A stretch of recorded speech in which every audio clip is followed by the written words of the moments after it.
everybody? Welcome to another brand new edition of T Watches a Scary Movie. My name is T, and of course we are talking scary movies. I appreciate you tuning in for another brand new review. Remember, new episodes go up every Wednesday night at 8:30 p.m. Mountain Standard Time, but you're going to want to get subscribed to my link tree because I put out more than just the one episode every week. There's always going to be multiple reviews coming out, so get subscribed to that, and the best way to do it is go to linktr.ee/T Scary Movie. If you head to my link tree and get subscribed, not only will that get you linked to the YouTube page for the video versions of the show, your favorite podcasting platforms for the audio-only versions of the show, but you also get linked to my letterbox for written reviews of new movies, and to my TikTok for horror TikTok videos as well too. So again, multiple reviews come out every single week. Get subscribed so you don't miss any at all.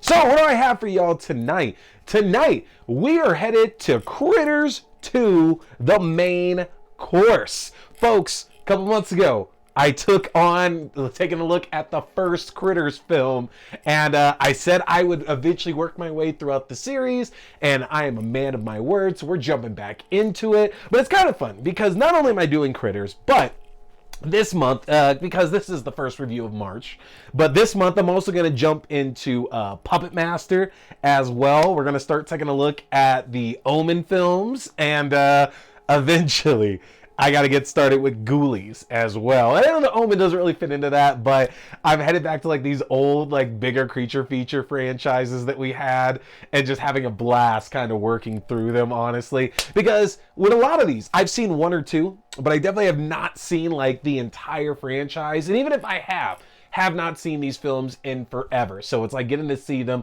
all for the first time again.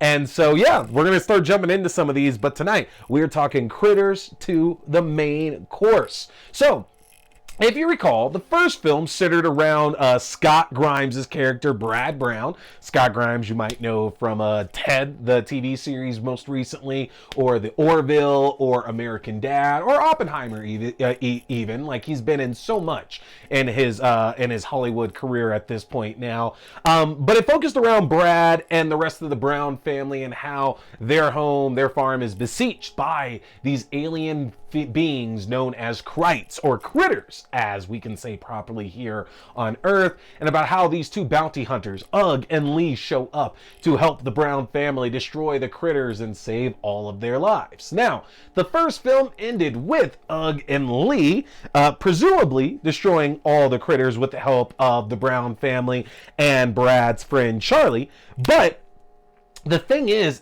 that obviously, with a film like that, it's fairly easy to not really have to set up too much to get a sequel going. And that brings us to Critters 2, the main course, to where we find out that the critters that were there in their small Kansas town in the first film laid eggs that had not hatched yet. And we find out that those eggs are ready to hatch here in the second one. Brad is now 15. The rest of the Brown family seems to no longer reside in their small Kansas town of God, what was the name of the place? Something Grove, right? Grover's Bend. Grover's Bend is the name of it. Had to look that up there. But the rest of the Brown family has taken off. The idea is kind of seems like that they just buried the story. They didn't believe it was actually aliens, some kind of mass hysteria, and Brad took most of the blame for it seems. And so the crowd doesn't want any, the residents of Grover's Bend don't want anything to do with the Brown family, and especially Brad, who has returned home to visit his grandmother. Now, of course, Brad returning coincides with these leftover critter eggs hatching, and now the town is besieged again by the Krites coming to eat everything they possibly can. But Ugg, Lee, and Charlie have also returned to save the day once more. Now, here's the thing. Only the first two films in the Critters franchise were theatrically released. And when you look at a lot of horror from back in the 80s and the 90s, a lot of franchises typically get to that point to where you're going to have maybe a couple, maybe three that hit theaters, and then the rest of them are all going direct to video. Now, Of course, that typically means that you're going to drop a bit of the budget. The story itself might not be as interesting as it once was either. You lose a lot of things that are really good about having the theatrical budgets to go along with that. Critters 2, the main course, because we're not there yet, still very, very much looks like a theatrically presented film. And if anything, it's actually a little bit more enjoyable than the first one. If you recall, my review of the first movie, which you can find in the link I'm going to place up there for you guys. But I talked about how one of the issues the first movie has, that it takes a little bit until we actually get to like the critter invasion, until they're actually going around and killing like any and everybody that they come across. And I get that because we have to kind of build it up, but it's not exactly a long movie. So we don't have that much time that we get to spend with these beings. And in Critters 2, again, not a long movie at all here. It's under 90 minutes at that point, but we get to it a little bit faster. We already know what to expect. We know that nothing is good is going to come out of these critters, you know, being back here on Earth and back in Grover's Bend, and that it spells nothing but trouble for Brad. And I think that what they were able to do a little bit better here with Critters 2 is have some actual real stakes this time. Because no, we don't think Brad's going to get taken out. Scott Grimes is our main character, and he's honestly a little bit more enjoyable this time around just because he's a little bit older. And this is the kind of time to where, like, when you go back and watch horror movies and these characters do get older from being little kids, you can kind of relate to them just a little bit more, makes them a bit cooler. And Scott Grimes does come off as cooler in this film. Not that he wasn't in the first film, but that makes him more enjoyable to follow as a protagonist.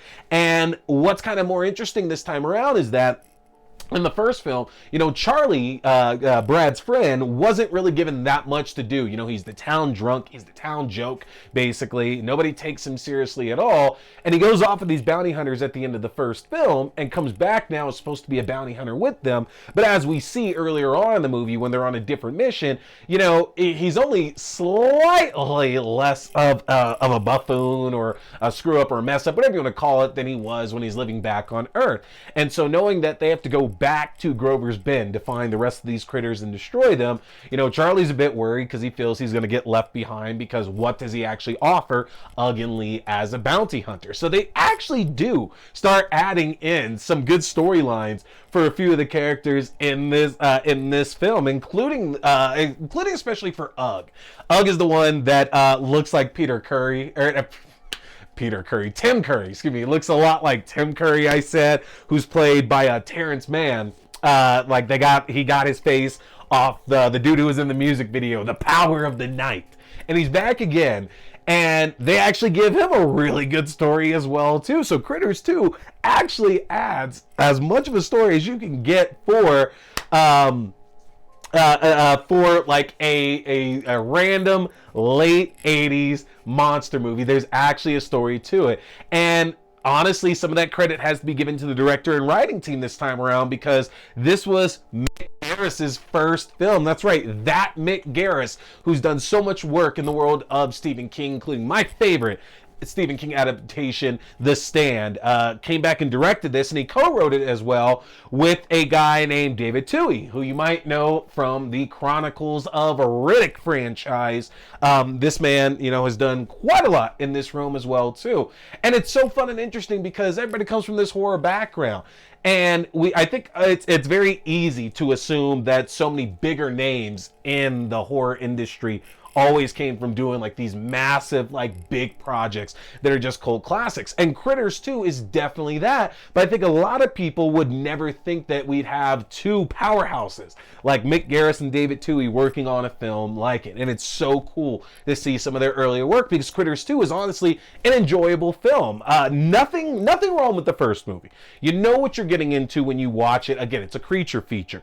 But the first film kind of seemed like a little bit more contained, because most of it was happening at the Brown farm, at the Brown residence. They were the ones that were really dealing with it. Yes, a few other townspeople were kind of caught in the crossfire, but it was a very contained story, and nothing wrong with that at all. But Critters 2, honestly, what I loved about it was their town of Grover's Bend.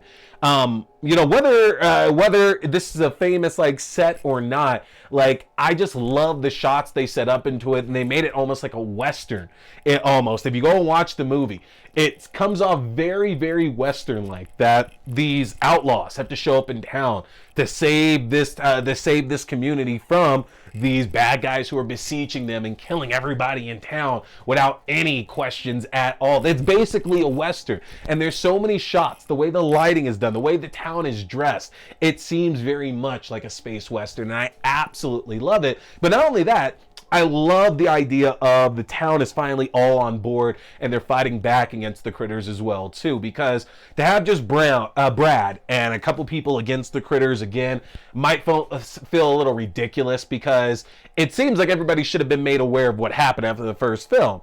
So to try to play that again wouldn't have really worked. And so I love the idea that now the entire town's on board. Everybody knows these things are real. And it's really now the town versus the critters. And it sets up some very interesting standoffs that honestly make the movie a hell of a lot more interesting than it probably has a right to be. It's a lot of fun seeing the way that the town decides they're gonna load up and go to war against the critters. I love that. Absolutely loved it in this movie.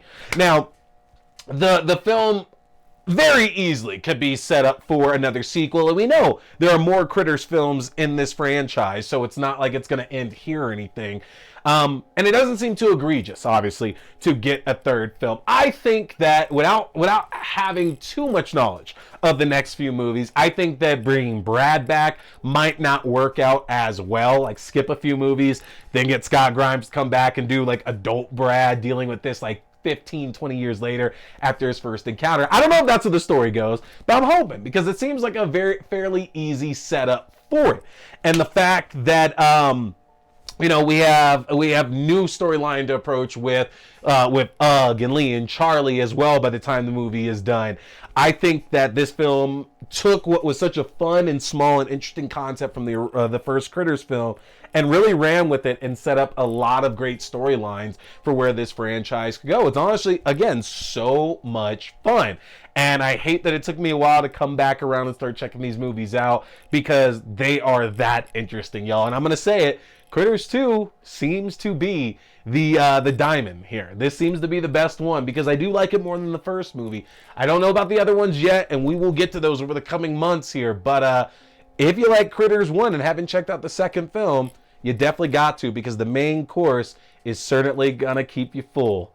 Well, that's going to do it for me tonight. You can let me know in the comments for yourself, what Critters movie do you prefer out of the entire franchise? Let me know, did you pick up what I'm talking about those Western vibes that Critters 2 gives off as well? You can tell me in the comment section, folks. But make sure to hit that like button, hit that subscribe button, because I got more great reviews coming your way. But my name is T. We've been talking scary movies.